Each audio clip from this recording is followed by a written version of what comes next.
la periodista colombiana Paola Fernández. Le vamos a dar la bienvenida a los estudios de Argumentos. Te saludamos, Paola, desde Madrid. Profesor Pedro Luis, la Paola, saludamos, bienvenida. está desde Madrid. Cordial saludo para todos allí en estudio y por supuesto para todos los televidentes. Paola, queremos conocer tu visión en referencia al comportamiento de los electores en el exterior. Tú has estado siguiendo el proceso en Madrid, donde hay una importante cantidad de colombianos. ¿Cómo se desarrolló el proceso electoral? Y también queremos conocer tu visión como periodista colombiana de este proceso y lo que representa el triunfo de Gustavo Petro. Así es, justamente Madrid representa uno de los puntos más importantes de votación a nivel mundial para Sí. Colombia por la migración de colombianos hacia España principalmente. Frente a España, en primer lugar estaría Estados Unidos, donde se encuentran mayor número de colombianos. Aquí en España, por ejemplo, ganó Gustavo Petro, se cerraron los puestos de votación y en menos de una hora se entregó el primer balance donde se dio a conocer la victoria de Gustavo Petro en España y en otros países como Australia, principalmente en Europa, en lugares como Estados Unidos, donde tiene el mayor número de colombianos, pues ganó Rodolfo Hernández por mayoría. Recordemos que fue justamente allí donde él cerró su campaña en Miami, justamente por eso, porque históricamente es un fortín uribista, principalmente los colombianos Sí. que viven en Estados Unidos. Con total normalidad, muchas denuncias han habido de irregularidades en elecciones anteriores, pero digamos que estas elecciones han sido históricas, especialmente en el exterior y en Colombia, por la calma con la que se llevó, aunque sí se presentaron algunos hechos de violencia, y eso debo mencionarlo porque se ignoraron totalmente por los medios nacionales, y es el asesinato de dos líderes, por ejemplo, muy visibles del Guapi, de la Colombia humana. Muchas amenazas también en estos sectores, principalmente en el Pacífico colombiano, pero pese a todas estos fenómenos de violencia que se viven en el país, pues las elecciones en términos generales avanzaron con total normalidad y como bien lo sabemos, pues la victoria fue para Gustavo Petro. Reconocer también y recordar que, por ejemplo, Iván Duque hace 4 años obtuvo la presidencia con cerca de 10.364.260 votos y Petro alcanzó la presidencia esta vez con 11.281.000 votos, convirtiéndose no solamente en el primer presidente de izquierda, Sí, sino también en en el el más votado. presidente más votado de la historia de Colombia. Paola, ahora también quería conocer tu visión sobre un evento que se desarrolló también en Madrid. Allí estaba el escritor político peruano Mario Vargas Llosa. Él saludaba en ese foro al presidente electo de Colombia, Gustavo Petro, pero decía puntualmente que deseo que este mandato sea un accidente enmendable y corregible, un evento donde además participó el presidente de Colombia, Iván Duque, a través de Zoom, ¿no? Quisiera conocer si tuviste información sobre este evento y qué nos puedes contar. Bueno, ya es muy conocida la postura política de Vargas Llosa, no solamente frente a Colombia, sino también frente a todo lo que viene sucediendo en Latinoamérica. Para evaluar lo bueno hay que esperar el tiempo. El tiempo siempre pone las cosas en su lugar.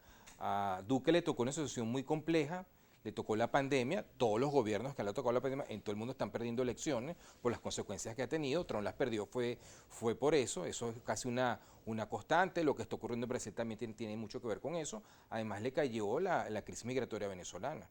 En Colombia en el 2015 había 90.000, en números oficiales, 90.000 venezolanos. Eso saltó a 1.700.000 entre la última etapa de Santos y los 4 años de Duque. Y Colombia al final del día es un país que sigue siendo relativamente pobre, porque su renta per cápita es 4 veces inferior a la de España. No obstante, también hay que decir a favor de Duque que fue junto con Chile el país que más rápidamente vacunó, que mejor enfrentó la pandemia y además la economía colombiana queda, según las cifras, en los datos, muy bien parada, un alto crecimiento económico, una inflación que no es demasiado alta. Yo creo que Duque ha hecho en términos económicos un buen trabajo. Su problema, digamos, ha sido más bien de tipo político por la forma en que llegó, nunca se logró Y quitar, social, el nunca estallido se, también nunca fue se logró, detonante, ¿no? nunca se logró quitar de encima la sombra del expresidente Uribe. Yo creo que también a él lo afectó. Y bueno, sobre el tema del estallido social, entre comillas, como se ha posicionado en los medios, yo creo que es una cuestión bastante debatible, porque... Nos dice el productor que Paola todavía está en línea, Abraham. Bueno, podemos escucharla también si quiere rebatir lo que está diciendo el profesor Pedro. Paola. Bueno, yo creo que sí es fuerte el tema de la migración venezolana, afectó, impactó social y económicamente a Colombia, también la pandemia, pero nos debemos a las estadísticas puntualmente. Justamente el gobierno del presidente Iván Duque inició con el 34,7 de pobreza y las cifras que tenemos actualmente es que la pobreza general es de 4 a 10 personas en Colombia son pobres y una de cada 10 pues están en pobreza extrema. Estamos hablando de 5 personas cada 10 colombianos. Me estoy sometiendo a las cifras del DANE, que es el organismo de estadística oficial de Colombia. Entonces, si revisamos las estadísticas económicamente, no nos fue bien. A Iván Duque no le fue bien. El pueblo colombiano no le fue bien. Pasaron de tener 3 comidas, por ejemplo, los colombianos en promedio pasaron a alimentarse solamente 2 veces al día. Yo creo que es necesario conocer este tipo de cifras, además que lo que se hizo fue modificar para el DANE el ingreso que debía tener cada colombiano para ser parte de estos grupos de pobreza. Pero si nos vamos a la realidad, si nos vamos al campo colombiano, si nos vamos a esa Colombia actual, pues el impacto de la pandemia y las malas medidas económicas de Iván Duque deja una crisis económica muy grande. Teniendo en cuenta todo lo que está sucediendo en el mundo y el impacto global, pues también yo creo que más que reconocerle a Iván Duque su trabajo económico, pues si nos sometemos a las estadísticas, es una situación bastante compleja la que se deja en el país, fuera también de toda esta crisis social, fuera del abandono del Estado, fuera de la violencia, del incremento de asesinatos de líderes sociales, de los desplazamientos forzados que regresaron con el presidente Iván Duque, que no fue el país que recibió. Creo que todos los presidentes reciben países con crisis que deben afrontar, pero realmente después del proceso de paz, las estadísticas eran un poco más positivas históricamente y lo que vimos en estos 4 años fue realmente un retroceso.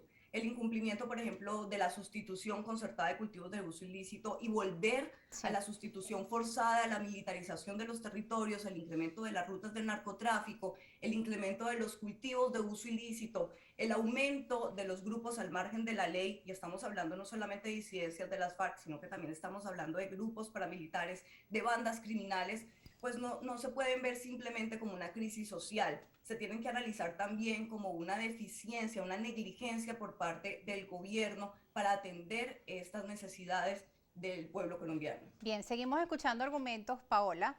Regresamos acá a los estudios en Caracas. Agradecemos tu participación. Nos corresponde hasta ahora hacer una pausa.